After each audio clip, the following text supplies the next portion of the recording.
है एक जिसे कहते हैं ना सीधी लकीर में सारे इवेंट्स ऐसे होंगे। फर्ज़ करें कि इनके दरमियान खान साहब कुछ कर जाते हैं। आपने उसमें एडिटोरियल में भी इशारा किया है और ये खदशा भी है। सभी इस पे बात कर रहे हैं। कोई अब तो ये सरेआम टीवी स्क्रीन्स पे बातें हो रही हैं। देखें ना ये ज़माना भी आना था। एक ज़माना था 3 साल पहले वो कहते थे इसका ज़िक्र ही नहीं करना। अब हर टीवी चैनल पे ये तकरीरियाँ और अपॉइंटमेंट्स और एक्सटेंशन्स इसकी बातें हो रही हैं। खान साहब कोई ऐसा कदम उठाते हैं फ़र्ज़ करें, उनके पास भी उनको भी पता है 50 दिन, 30 दिन जो भी है, तो खान साहब जो अगर कोई ऐसा कदम उठाते हैं और जो वो उठा लें और ये पूरी प्लान स्कटल हो जाए, इसका भी इम्कान है? बिल्कुल, हाँ, बिल्कुल है। फिर हाँ, ये बिल्कुल है। बिल्कुल, देखिए मैं कहता हूँ खान साहब कदम ना भी उठाएँ, जिसकी तरफ आपका इशारा है, बिल्कुल, बिल्कुल, ठीक? अगर वो ना भी उठाएँ, तो ये डिरेल हो सकता है। किसी स्टेज पे भी एस्टेब्लिशमेंट ये सोचे कि हम न्यूट्रल नहीं रह सकते, हमें खान साहब को सपोर्ट करना है। उसके अंदर बहुत से इश्यूज़ खड़े हो सकते हैं। तो इसलिए देखिए एस्टेब्लिशमेंट के ऊपर भी तो प्रेशर आएगा ना खान साहब की तरफ से और तरफ से कि आप हमारी हिमायत करें। तो क्या उस वक़्त तक इतनी स्ट्रेंथ है एस्टेब्लिशमेंट के अंदर कि वो रेज़िस्ट कर सकती है? अगर खान साहब आँखें निकाल रहे हैं और धमकियाँ दे रहे हैं और थ्रेट्स दे रहे हैं और आप को पता है किस किस्म की थ्रेट वो बेसिकली दे रहे हैं। तो इसलिए तो उस वक़्त सोचना पड़ेगा कि क्या वो थ्रेट तो है, तो फिर पीछे हट जाएँ। खान साहब को ही जप्फी पाल लें, नहीं तो ये बिल्कुल, कोई गड़बड़ी ना कर दें। या ये होगा कि नहीं हमने न्यूट्रल रहना है और अगर ये गड़बड़ करता है खान, तो फिर हम भी वापस काउंटर गड़बड़ कर देंगे ऐसी की तैसी। तो हुँ, मतलब है कि मगर फिर वो ऐसे एक नया डायमेंशन खुल जाता है, जिसकी बेहतर ये है कि उसकी तरफ बंदा ना ही जाए तो अच्छा है। मैं नहीं समझता कि अगर खान साहब ने गड़बड़ करनी है और फिर काउंटर गड़बड़ होनी है, वो उतना ही उससे वो खतरनाक चीज़ है। और अगर खान साहब एक जमहूरी तरीके के साथ घर चले जाते हैं, सबके लिए बेहतर होगा, खान साहब के लिए भी बेहतर होगा। क्योंकि अगर खान साहब गड़बड़ करते हैं और दूसरी तरफ से काउंटर गड़बड़ हो जाती है, सबसे बड़े लूज़र खान साहब होंगे। और ये सिर्फ़ इस बार के लिए नहीं, बहरहाल काफ़ी अरसे के लिए भी उनका क्लास ली जाएगी। तो इसलिए उधर ना ही जाए तो अच्छा है।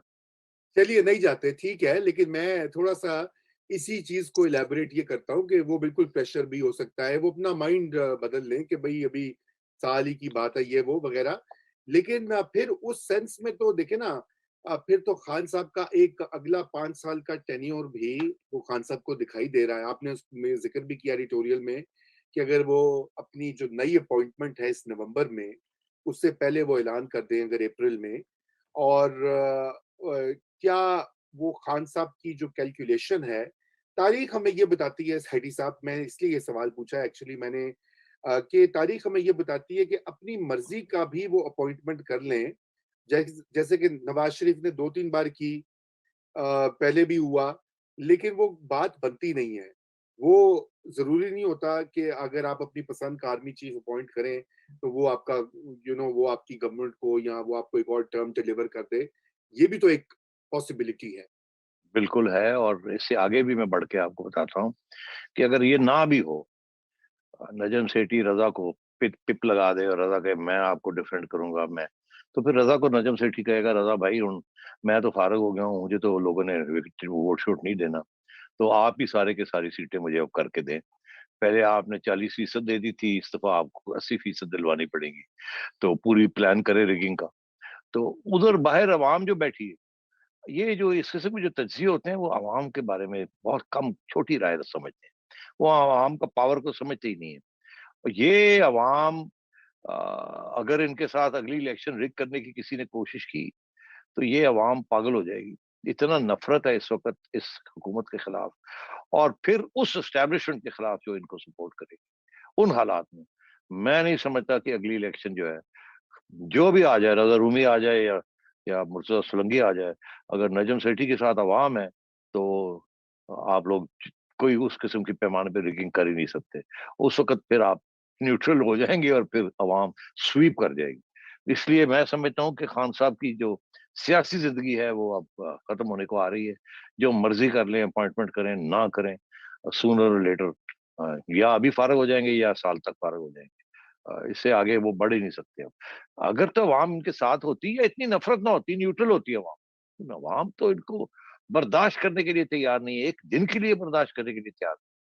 तो इसलिए मैं समझता हूँ कि अवाम के पावर से डरे, उससे पहले ही कोई ऐसा मामला कर लें कि अवाम के जो नुमाइंदे हैं वो आ जाएं पार्लियामेंट के अंदर। अगर नहीं उनको रोका जाएगा तो एक तूफान खड़ा हो जाएगा।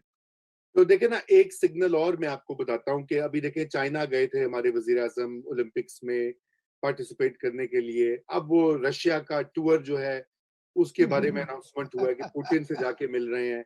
देखिए ना, अगर सेठी साहब ऑफिस की बात है, अगर अगर पुतिन को ये पता है कि इन्हू इन्हू काट देना है किसी ने पार्लियामेंट ने, मेरा मतलब है, तो वो क्यों इनवाइट करे इस बंदे को? देखिए ना, ये भी अच्छा, हाँ, ये अच्छा, बात यह है कि इनवाइट की बात ही होती है, इनविटेशंस दिए जाते हैं और फिर ना नहीं की जाती।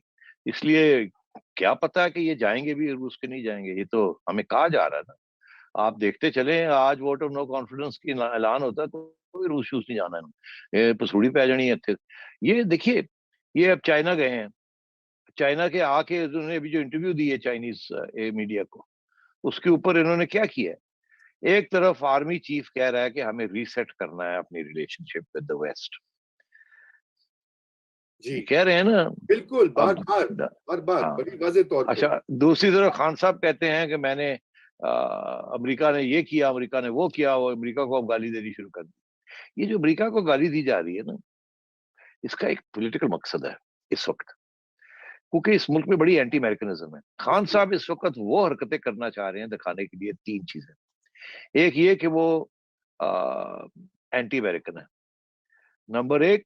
नंबर दो कि वो अब वर्ल्ड लीडर की हैसियत है उनकी भी, कि वो चाइना के मिलने के जा रहे हैं, अभी रूस को मिलने जा रहे हैं, फिर उठ के कहेंगे मैं एक दफा फिर जरा एमबीएस को मिलाता हूँ, and so on and so fourth.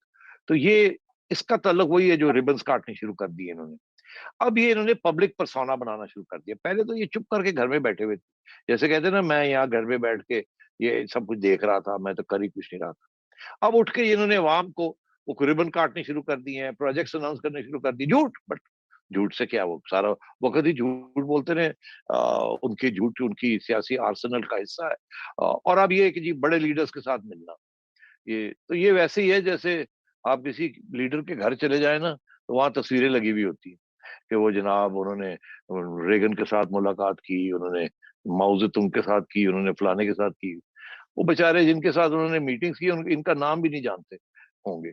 और वो क्योंकि एक फोटो ऑप होती है ऑफिशियली, तो वो फोटो ऑप होगी और उन्होंने अपने घर में 100 तस्वीरें लगाई हुई हैं, जी मैं जब फॉरेन मिनिस्टर था तो मैंने ये सब लोगों को मैं मिला, देखिए मेरी हैसियत क्या है। वो इनको जानते भी नहीं है, नाम ही नहीं याद होगा। तो ये सारा इट्स ये इसे कहते हैं ना, यू प्ले विद इमेजेस, ये प्रोपेगेंडा होता है। एक एक एक माहौल बनाने की कोशिश होती है। तो खान साहब आजकल यही माहौल बना रहे हैं कि भाई मैं बड़ा पॉपुलर हूँ, या मैं, मुझे दुनिया तस्लीम करती है, मैं बड़ा लीडर हूँ। चाइना ने मुझे बुलाया, उधर रशिया ने मुझे बुलाया, तो क्या हो गया अगर अमेरिका ने नहीं बुलाया तो? अमेरिका तो है ही फिटे मुंह, फलाना ढींगड़ा। और आप सोचिए तो सही, वो कहते हैं कि मैं अमेरिका और चाइना के दरमियान बैठ के मुज़ाकरात करवा सकता हूँ। अल्लाह रहम करे, खुदा दे वास्ते। आई मीन इस किस्म की वो अब बातें कर रहे हैं। इसका ये मतलब वो समझते हैं कि मैं बहुत बड़ा लीडर हूँ, या इंप्रेशन ये देना चाहते हैं।